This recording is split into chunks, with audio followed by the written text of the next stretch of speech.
నేను ఇది వేసుకొచ్చాను బాగాలేదండి అన్నారు, ఇంకోటి వేసుకొస్తాను, ఇది కూడా కొంచెం ఏదో అలా ఉందండి, ఇతను వచ్చి ఇదేంటి సార్ ఇది వేసారంటాడు, మళ్ళీ తీస్తావు.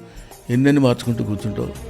Be yourself, think yourself, respect yourself. చేతులెత్తి దండం పెడితే దేవుడు వరాలు ఇస్తాడన్నమాట నిజమైతే, ధనవంతులు పేదవాళ్ళ చేతులు ఎప్పుడో నరికేసేవాళ్ళం అన్నాడు. మన గురించి వాడు ఒకడు వెనకాల మాట్లాడుకుంటున్నాడంటే వాడు వెనుకున్నాడు, మన ముందున్నాం. You cannot be good to everybody, even Gandhi cannot be good to everybody. A rich men's joke is always funny అంటాడు. వాడు ఏ చెత్త జోక్ వేసినా సరే మనం నవ్వుతాం, ఎందుకంటే రిచ్నెస్.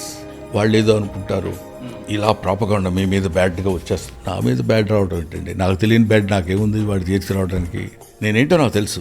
ఆ స్టేజ్కి నువ్వు వెళ్ళగలిగినప్పుడు నథింగ్ విల్ డూ, ఎవ్వడేం చేయలేడు. నా కెరీర్ నేను చెడగొట్టుకుందాం అనుకుంటాడు ఎవడన్నా, ఎవ్వడనుకోడు. చెడిపోద్ది అంతే, బాగుపడుతుంది అంతే. అందుకే మన కర్మ సిద్ధాంతంలో చెడిపోవడం బాగుపడటం మన చేతుల్లో లేదు. కొన్ని కుదురుతాయి అంతే, కొన్ని కుదరవు. అంత చేసిన